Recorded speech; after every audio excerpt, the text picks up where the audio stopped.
Olá pessoal, eu quero que vocês saibam que para mim está sendo muito difícil gravar esse áudio.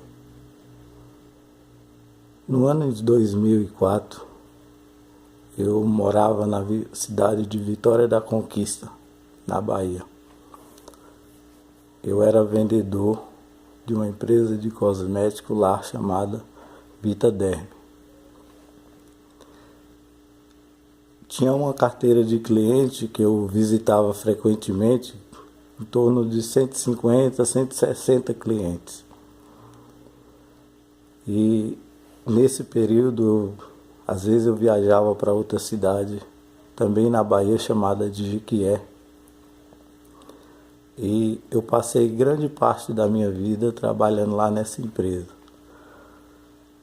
Um dia, quando eu voltei da cidade de Jequié para Vitória da Conquista, eu tinha deixado meu celular em casa. Sempre vendedor acaba ligando para os clientes, para aquelas ligações que ali estão, para tentar efetuar alguma venda. E tinha muitos clientes cadastrados já na agenda do celular e eu liguei de volta e fiz algumas vendas.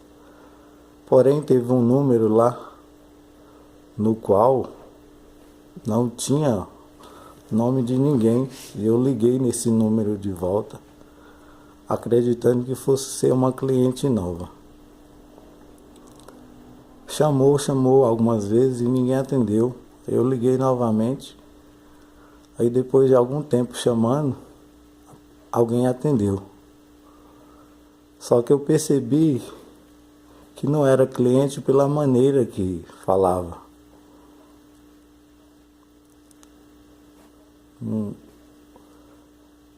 Eu peguei e perguntei com quem eu estava falando e a pessoa me disse o nome dela. Aí eu falei que eu liguei porque eu era vendedor de cosméticos e precisava entender com quem que eu estava falando. Mas aí essa pessoa falou que ela não trabalhava com produtos de cosmético nem em salão de beleza. E que simplesmente era um orelhão que havia numa feira lá. E aí ela estava passando e ela atendeu esse telefone. Conversamos por algum tempo, só que nesse período que eu estava conversando com ela no telefone, o meu coração acelerava muito, pela maneira simples que ela tinha de falar, de cativar a gente assim, sempre alegre. Aí eu me identifiquei para ela e falei que gostaria muito de conhecê-la. E tudo isso começou através de uma ligação de um telefone para um orelhão que eu nem sabia com quem eu ia falar. Mas aí ela falou também para mim que ela não era lá da cidade de Vitória da Conquista, que ela era de um povoado ali perto. Mas mesmo assim ela me deu o endereço desse povoado onde ela morava e o telefone orelhão que era próximo à casa dela. Quando eu quisesse falar com ela, era só ligar. Passou-se alguns dias, o próximo final de semana eu liguei nesse orelhão, ela tinha me dado o número, e eu comecei a conversar com ela e falei que eu gostaria de conhecê-la e eu tinha ficado muito empolgado com a maneira com qual ela atendeu o orelhão e que meu coração havia ficado um pouco de maneira diferente, acelerado quando eu falava com ela. E marcamos para mim ir lá. Só que no final de semana que eu marquei para ir para lá, a empresa que eu trabalhava me mandou novamente para a cidade, para outra cidade para trabalhar. E eu passei por muitos períodos trabalhando em outras cidades e não consegui ir conhecer essa pessoa de uma voz tão meiga e tão especial. mas deixei para uma próxima vez. Liguei novamente, falei que não ia ser possível e marcamos para algum tempo quando fosse possível. E demorou-se muito, a gente ficou falando por muito tempo por telefone, acredito que por mais de ano, falando só por telefone. Até que um período eu entrei de férias na empresa e aí eu consegui ir até esse povoado e conhecer essa pessoa. Nossa, quando eu a vi, era tudo para mim, era incompleta. Era a pessoa que me completava. Simples, porém muito especial. Maneira de falar diferente, sem muitas complicações, simples e objetiva. Começamos a sair por ali e conversamos e a gente acabou dando prosseguimento a um lance que durou por um bom período ali. Depois eu voltei para a Vitória da Conquista para trabalhar e nós ficamos nos falando por telefone e nos encontrávamos nos finais de semana. Depois já de 2 anos a gente vivendo assim, aí um dia ela chegou lá em casa na minha cidade, Vitória da Conquista. Aí ela chegou com uma malinha e disse que tinha falado para a mãe dela que ela estava decidida a vir morar comigo. Poxa, para mim foi a única coisa maravilhosa que poderia me acontecer. Era tudo de bom, era tudo que eu queria. E aí nós prosseguimos ali a nossa vida de convivência a 2. Aí depois o tempo passou e eu saí dessa empresa, Vitederm.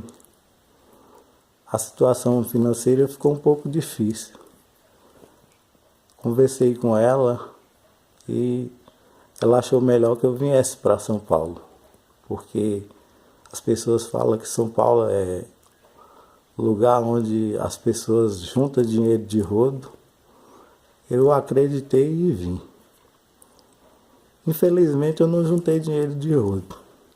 E nem juntei dinheiro nenhum. Pelo contrário. A gente só trabalha para alimentar. Mas dá para se manter. Depois de um tempo eu trabalhando aqui em São Paulo, ela decidiu vir para aqui também. A gente ficamos aqui trabalhando juntos. Trabalhamos num carrinho de churrasco, eu e ela, por um período de 6 anos.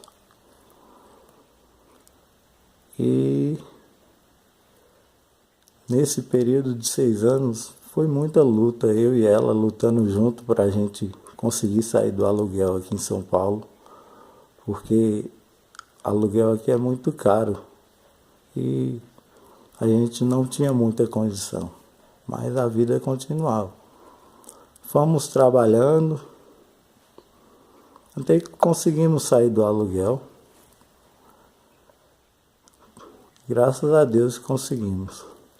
Porém, depois de um tempo, eu comecei a ter alguns problemas de saúde. Problemas esses que eu acabei tendo que ir fazer alguns exames e os médicos identificou que eu estava com as plaquetas muito baixas. Depois eu fazer alguns exames no hospital de Carapicuíba, um exame chamado de mielograma. Esse exame identificou que eu estava com leucemia. O médico detalhou para mim o que era leucemia, que é um tipo de câncer no sangue. Nossa, quando o médico falou isso para mim, o chão abriu. Eu não pensei nem em mim, eu pensei nela em como essa pessoa iria ficar quando soubesse a notícia a meu respeito. Foi um choque para os dois. Conversamos muito, choramos junto com esse diagnóstico tão terrível